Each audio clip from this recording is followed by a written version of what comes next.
ሰላምታችን በያላችሁበት ይድረሳችሁ የተወደዳችሁ ተመልካቾቻችን።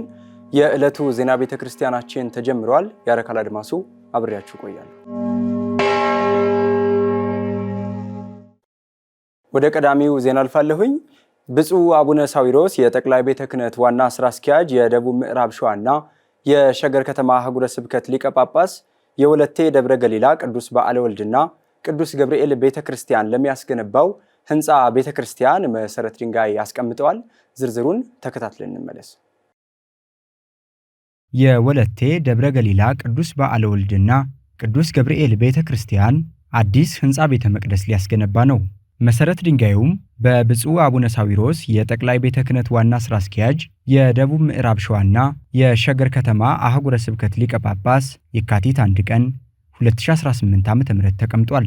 የህንፃ ቤተ መቅደሱ መሰረት ድንጋይ ሲቀመጥ የሸገር ከተማ ሀገረ ስብከት ዋና ስራ አስኪያጅ መላከ ሰላም አለማየሁ ተፈራ፣ የወለቴ ደብረ ገሊላ ቅዱስ በዓለ ወልድና ቅዱስ ገብርኤል ቤተክርስቲያን ዋና አስተዳዳሪ መላከ ይባቤ ታደሰ ጌጡ፣ የሀገረ ስብከቱ የሥራ ኃላፊዎች፣ ሊቃውንተ ቤተክርስቲያን፣ ካህናት አባቶች፣ ዘማሪያንና ምዕመናን ተገኝተዋል።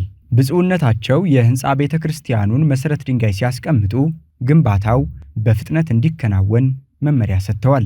ጀምሮ ዝም ብሎ ማስቀመጥ ሳይሆን ቶሎ ሰርተን ቶሎ ደግሞ ማለቁን አይተን እንድንገለገልበት፣ እንድናስቀድስበት፣ ቅዱስ ሥጋውና ክቡር ደሙን እንድንቀበልበት በጣም ያስፈልጋል። ስለዚህ ዛሬ ነገ ማለት አያስፈልግም።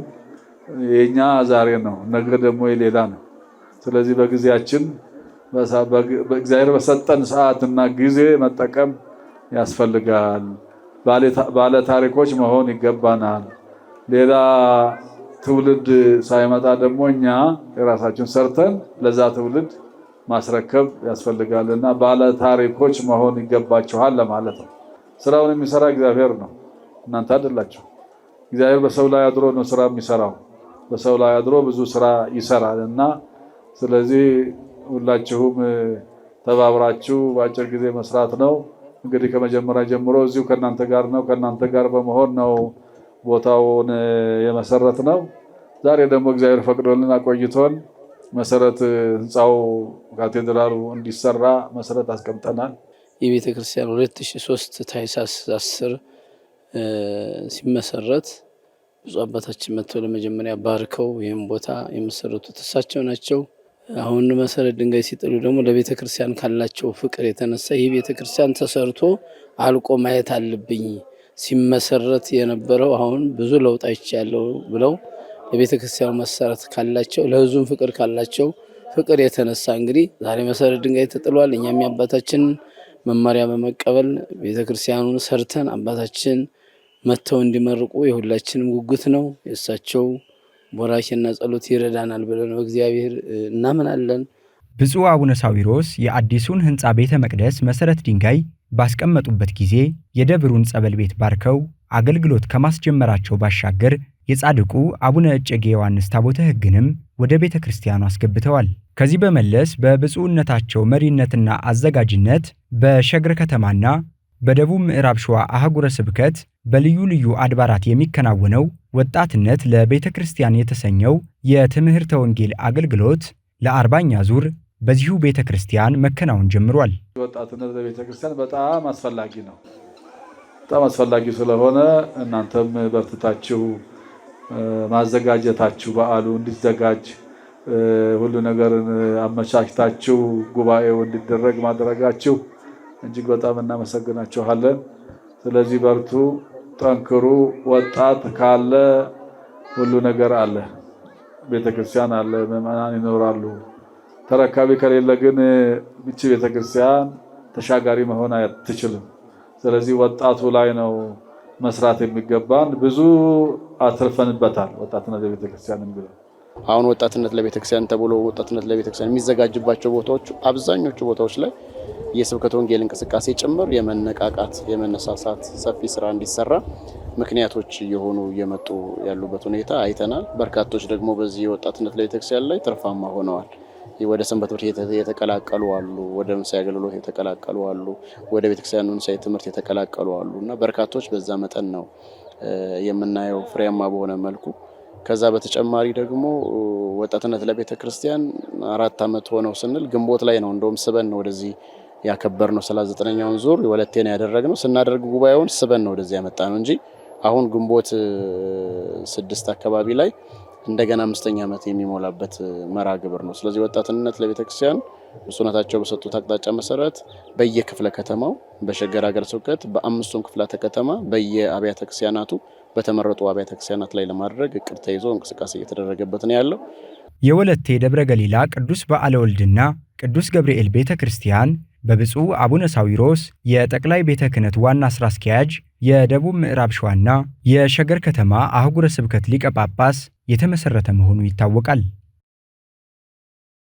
በሰበታ ክፍለ ከተማ የአጠበላ በርጋ ደብረ ሰላም በዓታ ለማርያም ህንፃ ቤተ ክርስቲያን በብፁዕ አቡነ ሳዊሮስ የመንበረ ፓትርያርክ ጠቅላይ ቤተ ክህነት ዋና ሥራ አስኪያጅ ቡራኬ ቅዳሴ ቤቱ ተከበረ።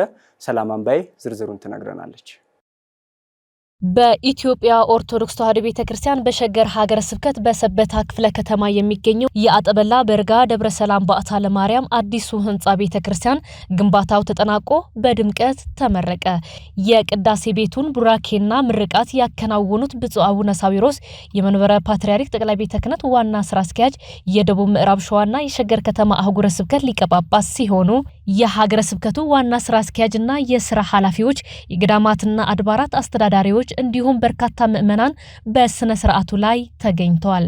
በምርቃቱ መርሃ ግብር ላይ የሀገረ ስብከቱ ዋና ሥራ አስኪያጅ መልአከ ሰላም አለማዩ ተፈራና የሰንበት ትምህርት ቤት ማደራጃ ኃላፊ መጋቤ ወንጌል ሄኖክ ታዬ ባስተላለፉት መልእክት ብፁዕ አቡነ ሳዊሮስ በገጠርም ሆነ በከተማ ያለ እረፍት እያከናወኑት ያለው አባታዊ የአገልግሎት እንቅስቃሴና ትጋት እጅግ የሚደነቅ መሆኑን ገልጸዋል። ሸገር ከተማ በሰበታ ክፍለ ከተማ በአጠበላ በዓታ በርጋ ለማርያም ቤተክርስቲያን ነው።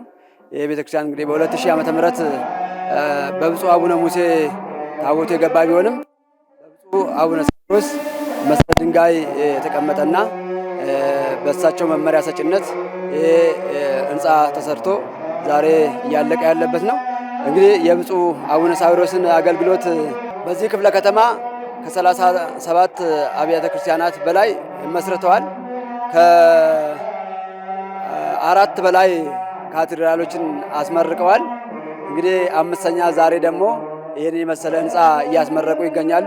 የእሳቸው አገልግሎት እንግዲህ ያው አሁን በተለይ አሁን ያሉበት አገልግሎት ይታወቃል። ደከመን ሰለቸን ሳይሉ በገጠሪቱ አብያተ ክርስቲያናት ከተማ አይውሉ፣ በቃ በገጠር ነው። ወደ ወሊሶ ይሄዳሉ።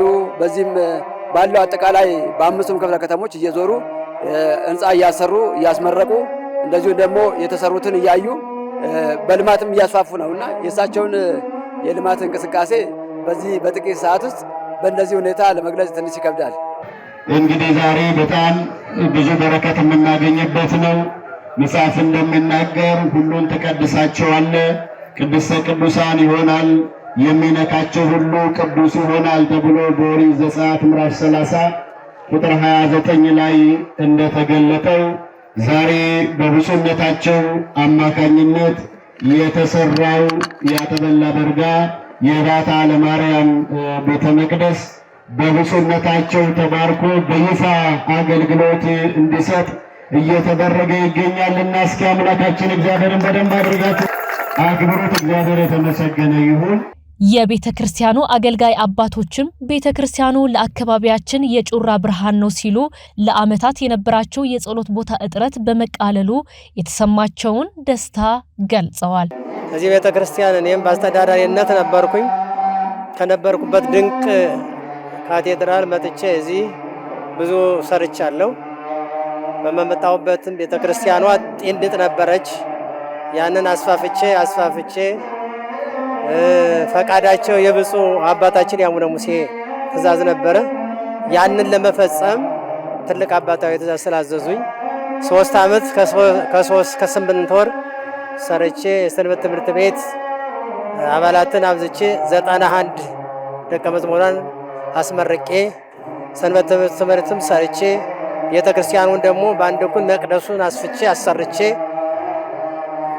በብፁዕ አባታችን በአቡነ ሙሴ ትእዛዝ ስራ አስኪያጁ ኃይለ ጊዮርጊስ መጥተው መርቀው ሰንበት ተማሪዎች 81 ሰንበት ተማሪ አስመርቄ እንደነበረ ይታወቃል።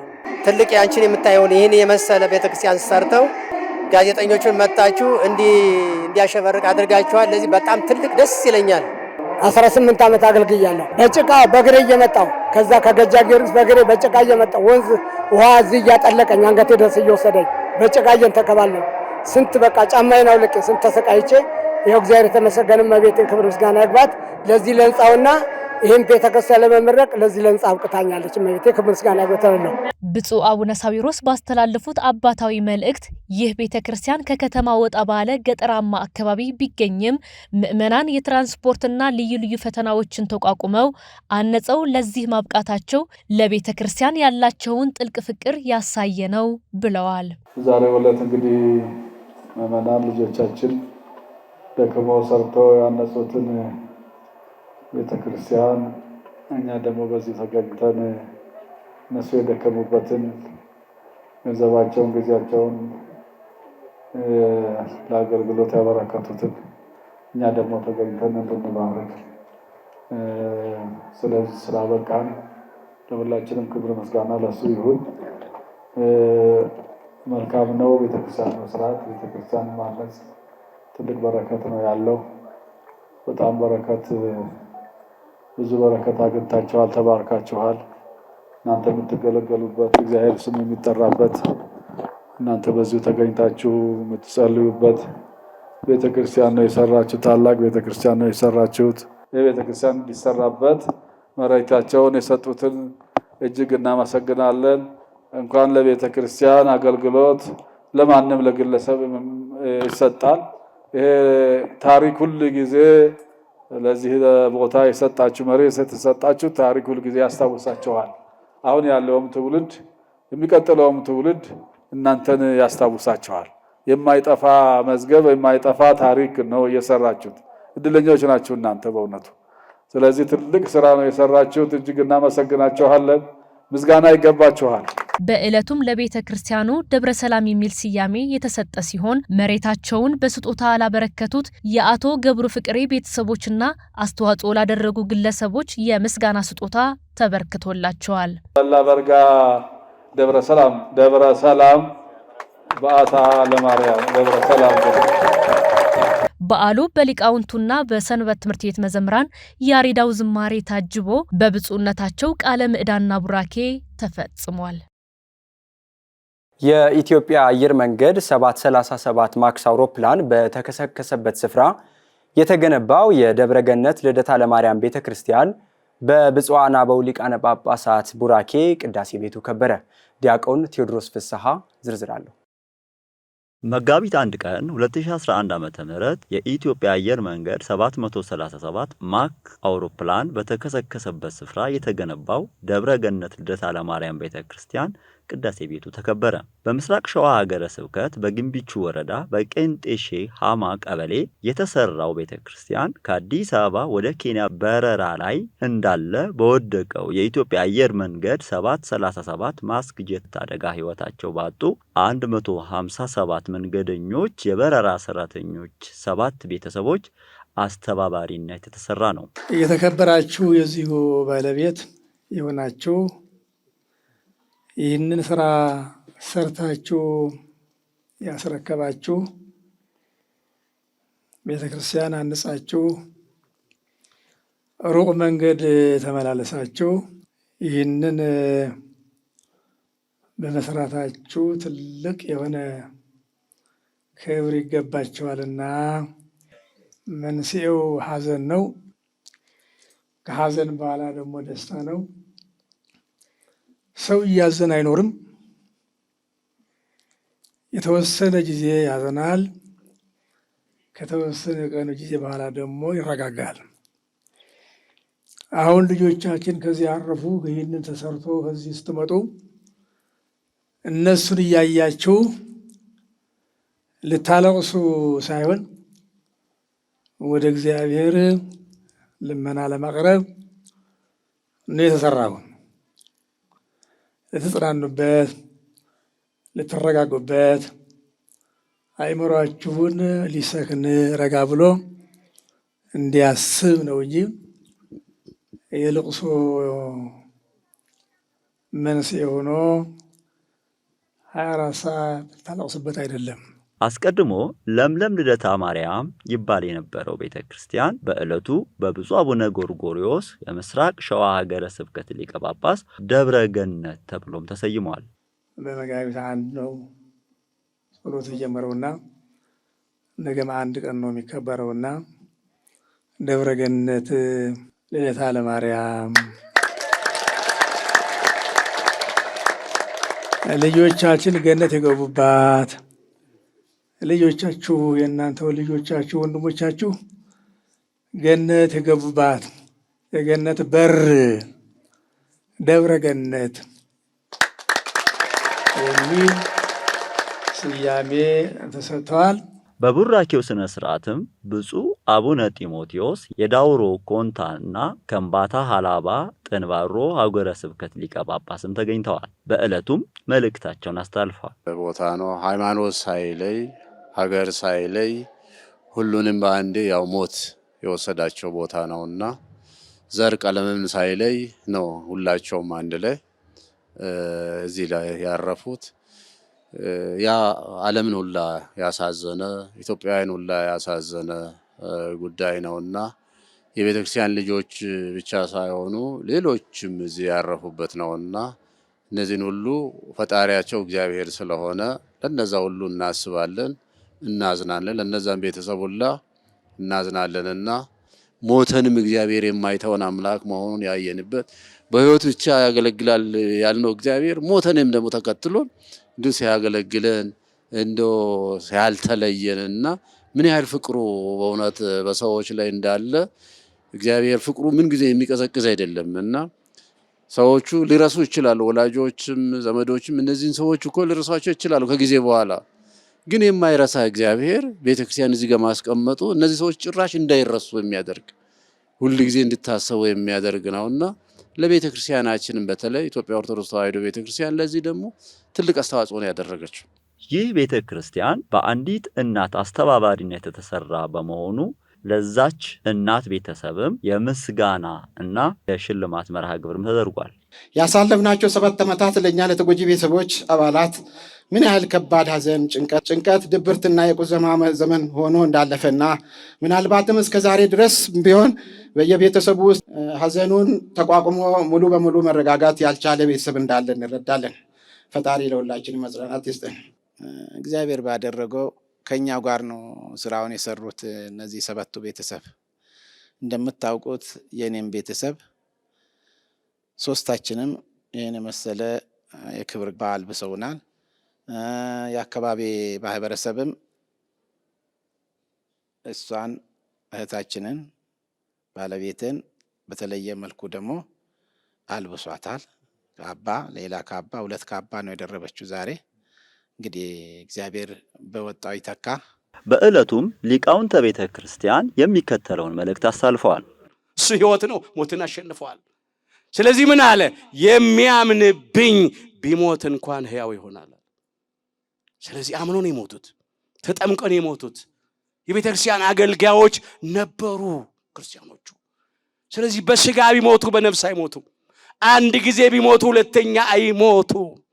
በስጋ ቢሞቱ ቢቀበሩ ቢፈርሱ ቢበሰብሱ ሞተው ተቀብረው ፈርሰው በስብሰው አይቀሩም። ከሞት በኋላ ሕይወት አለ፣ ከመቃብር በኋላ ትንሣኤ አለ። የሁላችንን ትንሣኤ የክብር ያድርግልን።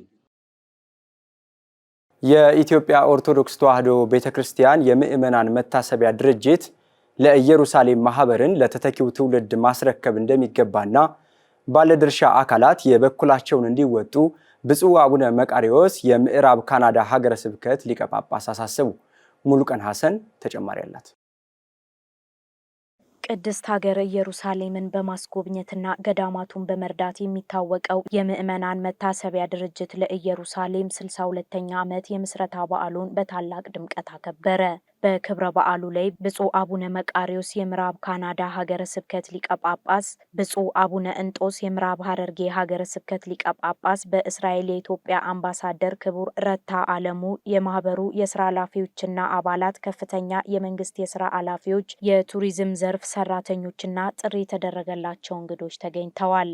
ማህበሩ ከተመሰረተበት ጊዜ ጀምሮ በሀገረ ኢየሩሳሌም የሚገኙ ገዳማትንና አድባራትን የተለያዩ ችግሮች በሚገጥሙበት ሰዓት ደጀን በመሆን እያገዘ የሚገኝ ሲሆን በሀገር ውስጥ ያሉ ገዳማትና አድባራትን በማገዝም የበኩሉን አስተዋጽኦ አበርክቷል።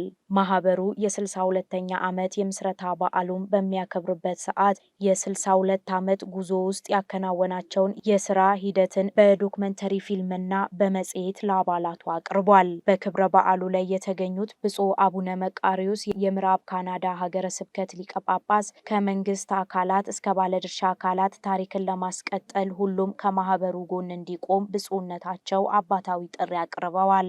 ይህ ማህበር ጠንካራ ማህበር ነው። በታሪክ የተመሰረተ የመጀመሪያ ክብር ያለው የኢየሩሳሌም መታሰቢያ ድርጅት ጠንካራ ማህበር ነው። ማህበሩ የያዘውን በጎ ምግባር ማስቀጠል ያስፈልጋል ያሉት ብፁዕ አቡነ እንጦስ የምዕራብ ሐረርጌ ሀገረ ስብከት ሊቀ ጳጳስ በበኩላቸው ወጣቶች በዚህ በጎ ስራ ላይ መሳተፍ እንደሚገባቸውም መልእክታቸውን አስተላልፈዋል።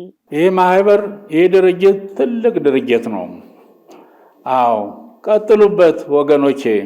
እንደገና ወጣቶች ደግሞ መምጣት አለባቸው።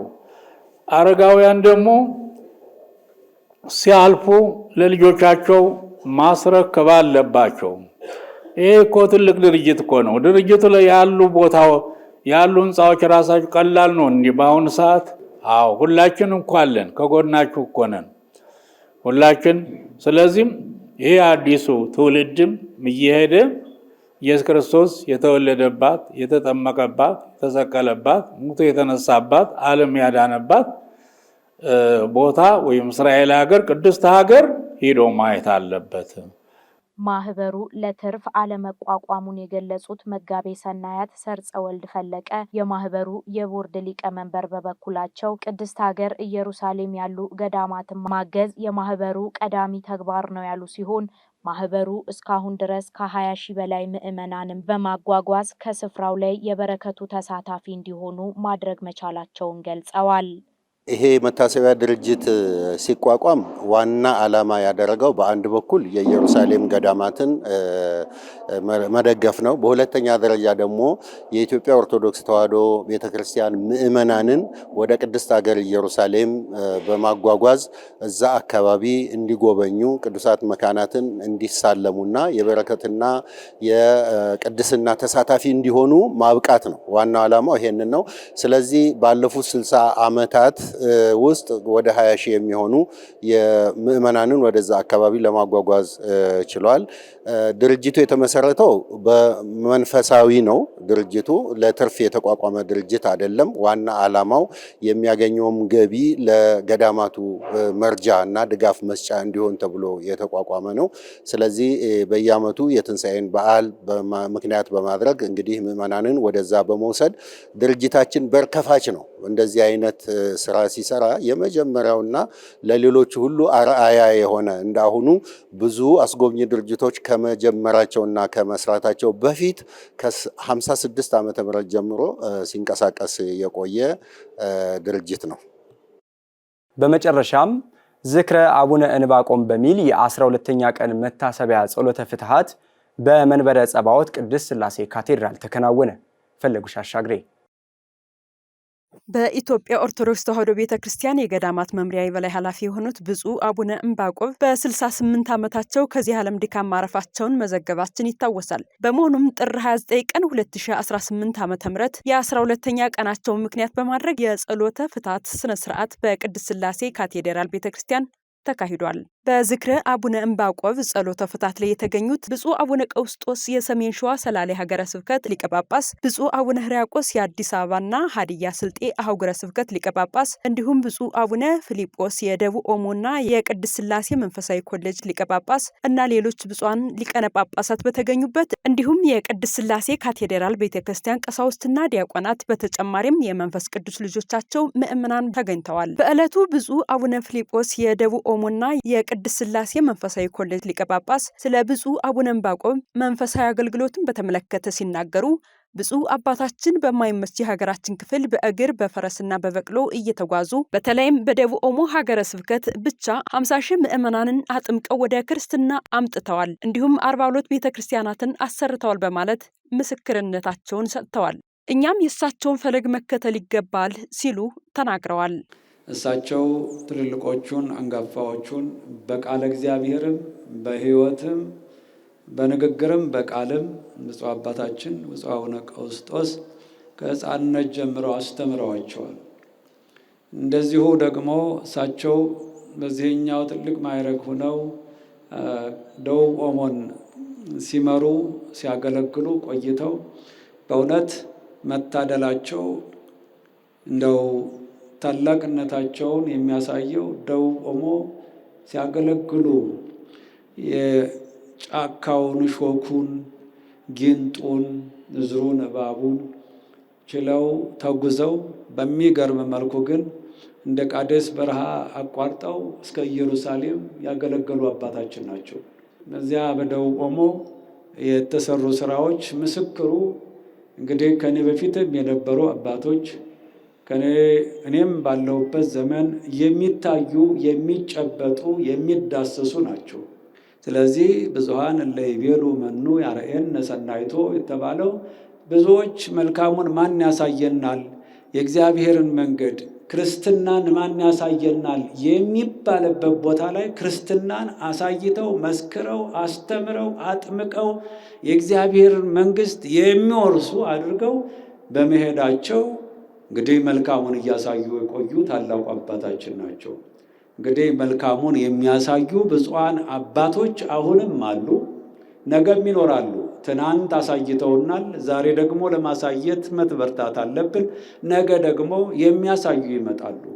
ይህንን ምእመናን ዛሬን እንዲህ ተሰብስበን እሳቸውን እያሰብን እግዚአብሔርን እያመሰገንን ነውና ትናንት እሳቸው የጀመሩትን እኔም እናንተም እያስቀጠልን ብዙዎች መልካሙን ማን ያሳየናል ብለው ጠይቀው የሚያሳያቸው አጥተው እንደሚቅበዘበዙ እንዳይሆኑ ልንሰራ ይገባል። እግዚአብሔር ሁላችንን ይባርከን።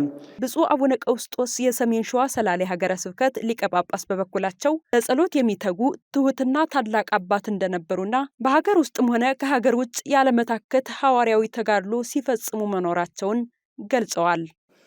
መዝሙረ ዳዊት፣ ነቢያት፣ ሰሎሞን፣ ማህሌተ ጽጌ፣ ሰቆቃወ ድንግል፣ ቅዳሴ ማርያም፣ ውዳሴ ማርያም እነዚህ የዕለት ምግብ ናቸው።